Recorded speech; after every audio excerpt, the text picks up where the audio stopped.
Hello বন্ধুরা, welcome to Lakshmi রান্নাঘর। আজ আমি তৈরি করে দেখাবো ডিম আর আলু দিয়ে একটি রেসিপি। এটা আপনারা গরম গরম ভাত, রুটি, লুচি, পরোটা সব কিছুর সাথেই কিন্তু খেতে পারেন।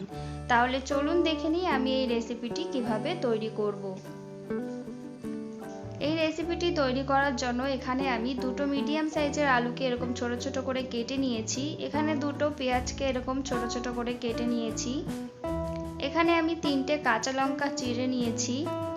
আর এখানে নিয়েছি 1 টেবিল স্পুন লাল লঙ্কার গুঁড়ি আর হাফ টেবিল স্পুন জিরে গুঁড়ি।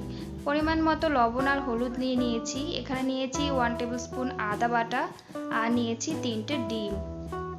আর ফোড়নের জন্য নিয়েছি এখানে গোটা জিরে, গোটা শুকনো লঙ্কা আর তেজপাতা। এখানে আমি একটা কড়াই নিয়ে নিয়েছি। কড়াইতে আমি 2 টেবিল স্পুন তেল দিয়ে দেব। তেলটাকে নাড়াচাড়া করে ভালো করে গরম করে নেব। কড়াইটা ভালো করে গরম হয়ে গেলে এবার এর মধ্যে আমি গোটা জিরে, শুকনো লঙ্কা আর তেজপাতাটা দিয়ে একটু নাড়াচাড়া করে নেব। যখন এগুলো একটু হয়ে আসবে তখন এর মধ্যে আমি কুচিয়ে রাখা পেঁয়াজগুলো দিয়ে দেব। পেঁয়াজগুলোকে ভালো করে নাড়াচাড়া করে এখানে আমি পেঁয়াজটাকে হালকা করে ভেজে নেব। পেঁয়াজটা বেশি ভাজার দরকার নেই, হালকা করে একটু ভাজলেই হবে। পেঁয়াজটা আমি হালকা করে একটু ভেজে নিয়েছি। এবার এর মধ্যে কেটে রাখা আলুগুলো দিয়ে দেব। আলুগুলোকে পেঁয়াজের সাথে আমি 2 থেকে 3 মিনিট একটুখানি নাড়াচাড়া করে ভেজে নেব। 2 থেকে 3 মিনিট আমি ভালো করে নাড়াচাড়া করে একটু ভেজে নিয়েছি। এবার আমি এর মধ্যে আদা বাটাটা দিয়ে দেব। আদা বাটাটা দিয়ে ভালো করে নাড়াচাড়া করে নেব। 1 মিনিট আমি আদা বাটাটাকে ভালো করে কষিয়ে নেব। আপনারা যদি আমার চ্যানেলটিকে এখনো সাবস্ক্রাইব করে না থাকেন প্লিজ সাবস্ক্রাইব করে আমার পাশে থাকবেন। ভালো করে একটু কষিয়ে নেওয়ার পরে এবার যে 3টে ডিম নিয়েছি আমি 3টেকে ফাটিয়ে এর মধ্যে দিয়ে দেব। ডিমগুলো দিয়ে ভালো করে নাড়াচাড়া করে ডিমটাকে আলুর সাথে ভালো করে নাড়াচাড়া করে আমি ভেজে নেব। ডিমটা আমি ভালো করে ভেজে নিয়েছি। এবার এর মধ্যে আমি লবণ আর হলুদটা দিয়ে দেব। লবণ আর হলুদটা দিয়ে আবার ভালো করে আমি নাড়াচাড়া করে মিশিয়ে নেব।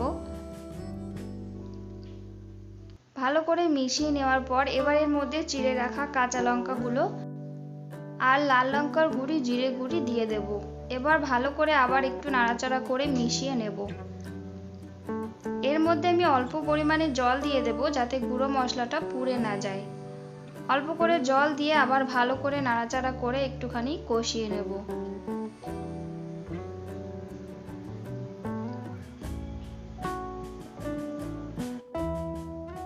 ভালো করে আমি কষিয়ে নিয়েছি। এবার এর মধ্যে আমি পরিমাণ মতো জল দিয়ে দেব। জলটা দিয়ে আবার ভালো করে নাড়াচাড়া করে এখানে আমি ঢাকা দিয়ে 5 মিনিটের জন্য হতে দেব। 5 মিনিট পর ঢাকাটা আমি তুলে নেব।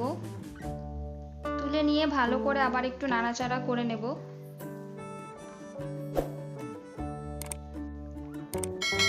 দেখুন আলুগুলো সিদ্ধ হয়ে গেছে। এবার আমি ঝোলটাকে অনেকটাই শুকিয়ে নেব। দেখুন ঝোলটা অনেকটাই শুকিয়ে গেছে। এবার এর মধ্যে আমি গরম মশলা দিয়ে দেব। গরম মশলাটা দিয়ে আবার ভালো করে নাড়াচাড়া করে আমি নামিয়ে নেব।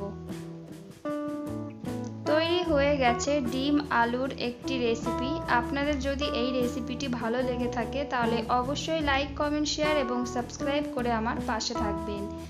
এটা কিন্তু গরম গরম ভাত, রুটি, লুচি, পরোটার সাথে খেতে কিন্তু খুবই সুন্দর লাগে। আপনারা অবশ্যই একবার বাড়িতে বানিয়ে খেয়ে দেখবেন, আশা করি খুবই ভালো লাগবে।